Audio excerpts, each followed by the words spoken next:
Hey, this is Kelvin Jones, and you're watching Radio Addict TV.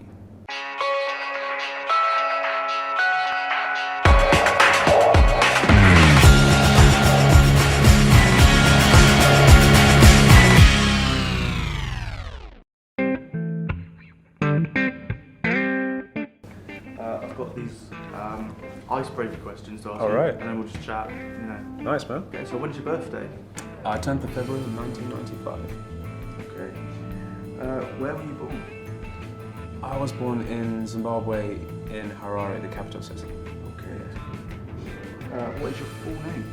My full name is Kelvin Jones. There's nothing, unfortunately. Kelvin Jones. I was trying to think of if there might be a cool middle name. Like whenever somebody asks me, I'm always like, I should have like a really badass middle name. Batman.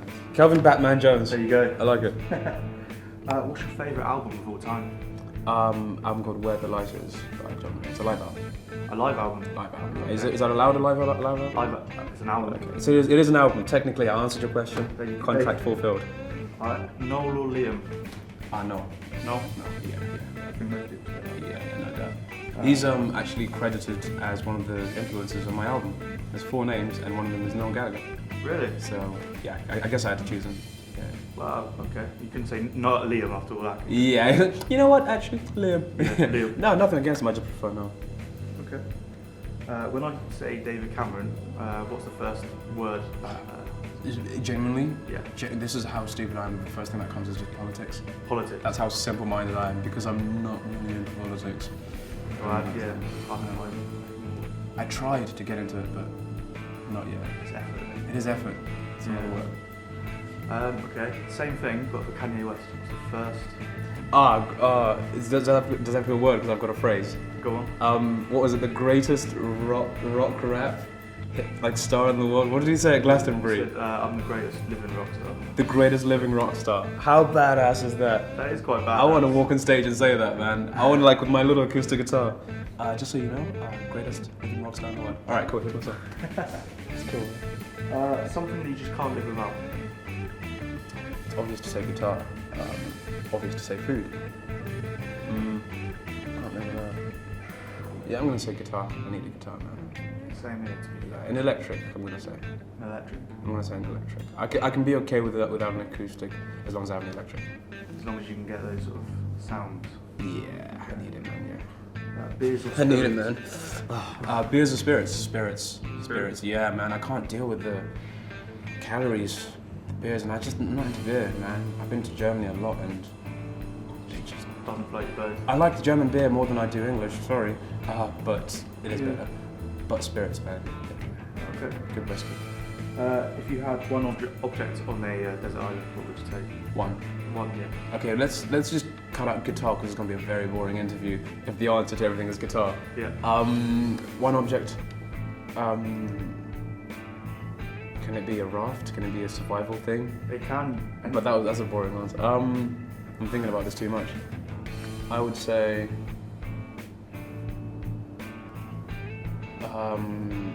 headphones with music. I need some sort of a speaker or some sort of CD or something. Music. Just the concept of music. Yeah. I want to bring the concept of music with me. That's great. Yeah. I like that. Or a woman. Or a woman. That'd be good. Musical woman? Because musical woman. Yeah. Because then I could start a whole whole world. Before I'm thinking about this too. Well, at least you think about it. But that's it, right? If you can't get off, you might as well start a whole planet. Just a new musical planet. Only music. Yeah, music planet. Okay, so to the real stuff now. All right, that was pretty good stuff. Supporting James. Yeah. First time you supported an artist on a tour like this? First time in the UK. It's the first time I've done it across the UK. No, I supported a guy called Mark Foster in Germany, which was insane good fun. Yeah. And then, ridiculous. And then I supported ex-ambassadors across Europe. So this is my third one. So is it so far, has it been one of your favourites or is it It's been the worst one actually. Yeah, not really into it. Not really fun. No, I'm kidding. It's been good, man. It's been ridiculous. No, it's been ridiculous. Also because it's UK. There's something different about it, man. It's just playing to English crowds. I can get away with saying more English things and making more of my kind of stupid jokes. You know? I heard you say you're from Stevenage. Yeah, man. Have you played anywhere near home, like homecoming gigs? Yeah, I try to do home gigs before I go on tour. Like if I'm going on a big tour, I try to just start it off with a home gig, just because it's nice to practice, and then my family and friends are there, and there's just this family vibe. It's cool, man. So yeah, I've done a couple of those. Because Stevenage, I've actually got family from Stevenage. I know Stevenage quite well. Yeah. No way, man. I'm sorry. It's a nice little town. Yeah, it is. I don't mind it. You know, I like the accents are a bit funny up there, aren't they? Are you serious? Yeah. Well, I'm from Bournemouth, so okay. When we got there, my cousins were like, "Why? How's it going?" You know. Oh yeah. Okay. So there is So it depends what you consider the Stevenage accent, because we're so close to London. There are people who speak like me, and then there are people who speak like they want to be in London. They want to be closer to London. So yeah, it's a bit half and half. It is, isn't it? Yeah. First album. First major release. I mean, because I saw like you released stuff before. Yeah, just songs here and there, really. It's like little EPs. Not even EPs, man. Like I did, I recorded. It's so weird. I went straight into an album. Typically these days, you kind of put out an EP and let people enjoy that, and then build it up. I just went, why not? Let's just do the album, man. Let's just get it done. So yeah, this is the first thing I've properly released. And I heard "Call You Home." Yeah. It's obviously like it's very much like, I don't know, like it's very catchy. Do you know what I mean? I'll take it, man. It reminded me of my missus, because she's up in uni and I was missing her. It was that kind of vibe to it. Is that what it's sort of about? So the story behind Call You Home, I wrote this song, and to me it was so obvious what it was about. Like I was like, this could mean anything else. And then I played with some of my friends. We were in a car, there's like 3 or 4 of us. And one of them was like, oh, this song's about this, and this is what it means to me. And I was like, wait, what? What song did you listen to? And then somebody else was like, yeah, that's what it means, right? And the other person came up with like entirely different word for what the song means. And I started realizing it means so many different things, and they all make sense to different people, but I have like a thing that it meant to me when it started. But yeah, so I can't say what it's about, just because I want to ruin it, man. I think it's cool to have like people guessing and thinking. And people making their own interpretation. People connecting to it, man. That's what a song is supposed to be. If people don't have a thing to connect to the song with, then it's just a bunch of words. So I don't really want to take that away. I'm like, yeah, go let it be what it is to you. Yeah. I know there's a lot of soul in it. It's very heartfelt. Is that something that is important in your music? It's weird, man, because like I'm into blues. I'm really into blues, and when you say that to like, grown-ups, those people, they kind of, in a weird way, are impressed, and they're like, oh, what? Somebody your age likes blues and soulful music? And I'm like, yeah, but it's just a different type of music. There's nothing impressive about that, you know? Like I'm also into what's going on now. I'm obsessed with Phase by Jack Garrett, listening to that, and I mean that's pretty bluesy and soulful anyway. So yeah, I never write a song thinking I want this to be soulful, to be bluesy. I just write it and I'm like, this is what I like, so that's what I'm gonna play. Is there any particular standout blues artists? If we take, my favorite artist is an American guy called John Mayer, who does blues pop, and he's a ridiculous, to me, a genius in combining the two, and just ridiculously talented at both. And then obviously start stripping. I've got a B.B. King BB tattoo here, so I'm obsessed with, I don't know if you know him, this dude called B.B. King, who was just like... unbelievable guitarist. Yeah, exactly. I mean, the first time I ever realized you can express yourself without words was listening to that man play. Someone say that he made his guitar sound like it was crying. Yeah, that's like it, emotion. Man. But crying and then laughing. Yeah. And then angry. And then just like, the first time I heard it, I was like 15 or 16, and it knocked me back. Being a 15-year-old kid, sat there just on YouTube through some crappy little speakers, for somebody to be able to communicate straight to my heart before even singing or saying anything was just, to me, astounding. So yeah, B.B. King. That's great.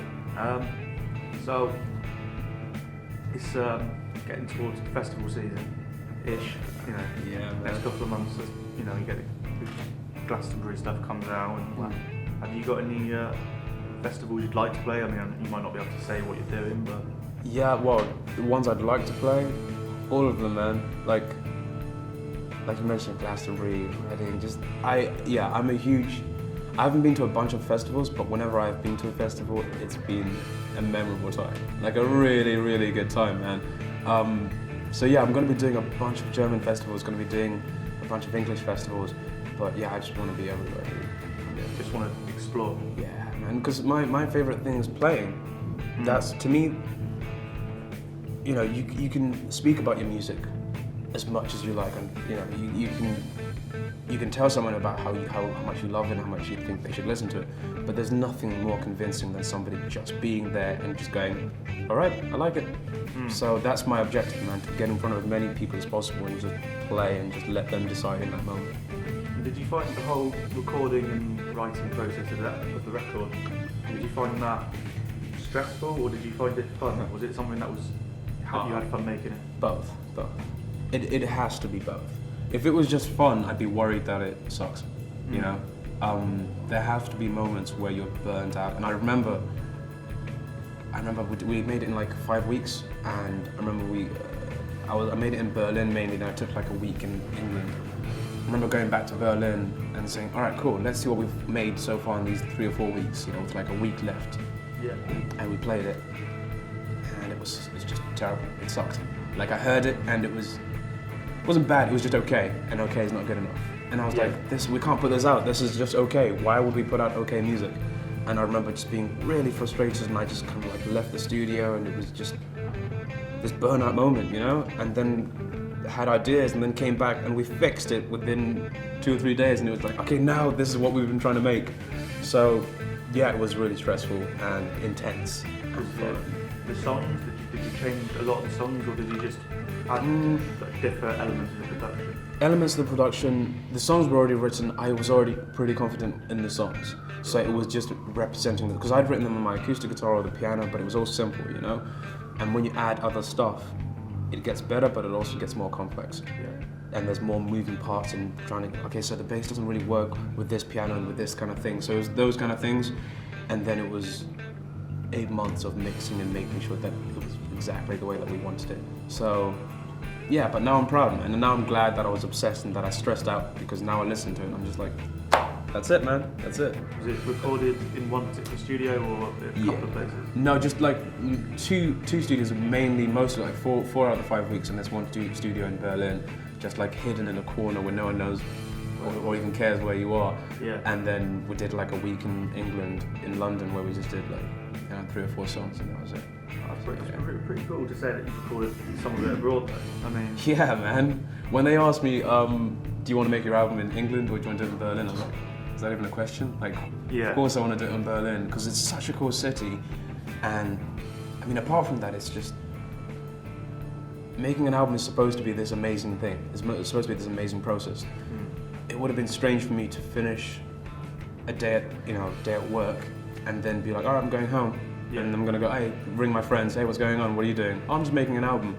It had to be weeks of just locked away where I don't even speak the language, and I'm just focused on this thing, you know, just obsessed with this thing. Yeah. So yeah, that's what it was. I'm expecting back in Stevenage, you're sort of like a bit of a golden boy to the locals there. I mean, I'm their hero. It's fair to say. Fair to say, ladies line up for me. You know, no, it's weirdly.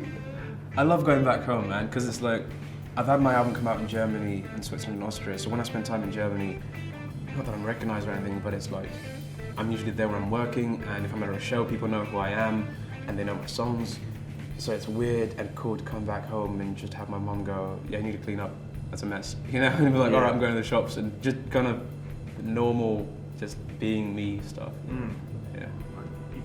Stevenage has actually got a surprising amount of talent from across different areas, doesn't it? Like Lewis Hamilton. And not far away. In 15 minutes, there's George Ezra's from very nearby, like 10 minutes from where I live, and then James Bay, and then Charlie XCX. There's just like, it's a weird movement that no one's like talking about. Yeah. There's been a weird movement from that area, but no one's really mentioned it. It did kind of annoy me when I read that George Ezra was from Bristol, because he wasn't. He lived in Bristol for about a year.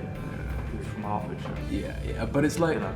I mean, it's weird because when you look on the internet and you ask where am I from, you get Portsmouth, and then you get Zimbabwe, and then you get Stevenage, and any of those places could claim me, really. You know what I mean? Like, it makes sense because I was born in Zimbabwe. I basically started my musical career when I was in Portsmouth, and I live in Stevenage. So it kind of makes, it's like, yeah, I'm all over the world, you know. You played Portsmouth a few times then, you must have. Oh, a lot, man. That's where I learned how to play in front of people.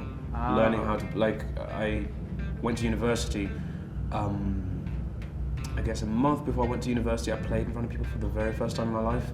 So it was in university for like, I left after like 4 or 5 months, but it was in that time that I just kind of fell in love with playing in front of people, man. Yeah. Like every night in a pub, playing in front of 5 drunk people who might not remember you the next morning, you know? Yeah. And that was it. That was just the best time, and you don't ever really, even when you're standing on this stage, it's still just like a bigger version of that. Yeah. It's still the same thrill, the same, here we go, let's do it, man, let's do it. If your career skyrockets from here, would you still remember that fondly, or even go I back barely to do even stuff remember like it that? now, man. I barely even remember them now. okay. They're long gone. No, no, it's weird, man. Like one of the guys who used to put me up for shows, he used to always get me shows just because he liked me. I guess he's a really, really sweet dude.